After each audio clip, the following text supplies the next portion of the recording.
And as a matter of fact, do you know that we have a very large British community in mainland Argentina? Do you know, had you been to Argentina? I've never been to Argentina, but I know about the origins of Argentina, and Argentina itself is an immigrant country. You know, yes, it's a country formed by Spaniards and British and others. Very happy and very friendly. Please come to Argentina, everybody. I mean, you have direct flights, expensive though, but direct flights to Argentina.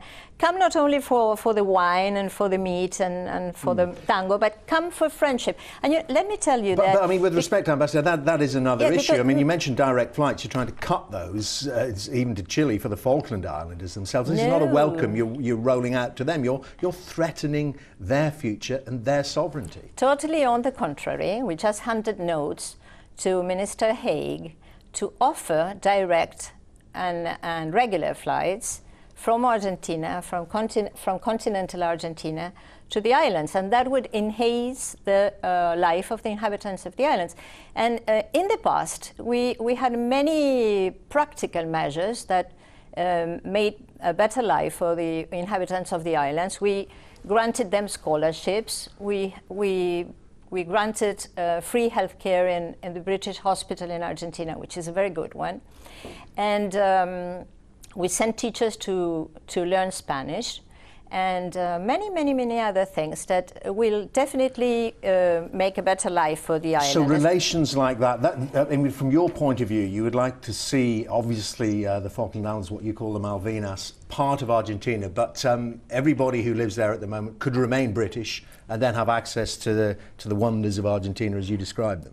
Of course, they are British. They had been British since 1833, when they invaded the islands, when Britain invaded the islands.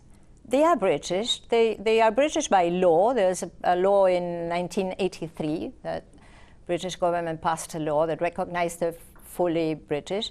And we don't intend to change their way of life. They are proud of the Britishness, and we understand that. But let me go back to this. I mean, I just want to say, obviously time is limited. This is an argument, we've heard it in some detail, that the Foreign Office has heard ad infinitum. And William Hague, the Foreign Secretary, is saying, we hear all that, but the Falkland Islanders do not want any change. So there really is nothing to discuss. Yet Argentina ratchets up the pressure. It does PR stunts like the advertisement we've talked about, but also threatening oil companies who are exploring in what you deem to be Argentinian waters, threatening them with civil and criminal actions. We'll go there, but let me finish before telling you and letting everybody know that this very large community, British community that we have in mainland Argentina, is about a quarter of a million of British descendants there, living very happily and prosperous. We have businessmen and women, we have academics. I don't see what that's got to do with it. There are Argentinians living in London, but they're not trying to say that parts of central London should become Argentinian. No, neither we are saying that the Isle of Man is Argentinian or that the Isle of Wight is Argentinian. But let me finishing this point by telling you that we have to compare this 250,000 British descendants living very happily in mainland Argentina and this very small community there are 3,000 people living in Malvinas Islands. 1,000 of them are soldiers, and about 1,334 are born in the islands. And many of them are antagonizing Argentina. But, I mean, isn't antagonizing Argentina? Yes, but is it rational that such a small community, in the name of the very, very particular wishes and interests, are against any dialogue? Does it make sense that because they are not regarding the interests of the 60 million British people, they are not regarding the interest of the 30 million people in Argentina, and they are not regarding their self-interest, which with no doubt would be better preserved if they were linked to the continent. But British, you mentioned the 60 million people in Britain, supports those small numbers of British citizens who inhabit the British Falkland Islands. True. The Falkland Islanders themselves do not want to have a discussion with Argentina over sovereignty. It is case closed, and therefore your move, what are you going to do next? Are you going to, I know you've been following the Foreign Secretary around, or appeared at meetings the Foreign Secretary's been addressing and making points about the Falklands to him since you took over here, since you arrived here in London as ambassador. Is that the kind of campaign that continues from Argentina, and does that go into forums like the Olympics? Are you calling international law a campaign? I mean, our call for a dialogue, proper dialogue and negotiation comes from United Nations, comes from every summit, every country summit, and comes from all our region. We are very happy having this colonial enclave in the south of our continent, and it's not an Argentinian cause, it's a regional cause, and there's no way that United Kingdom can, by not wanting to have a proper dialogue with Argentina, it's giving its back to Latin America as a whole. And if it's true that Britain wants to improve and elevate the relations with Latin America, they have to settle this very old dispute. You see, that's a point that you want to put to the Foreign Secretary, I know, and to other organs of the British state, but it doesn't help your case. And we've been getting a lot of communications this morning saying that advert is offensive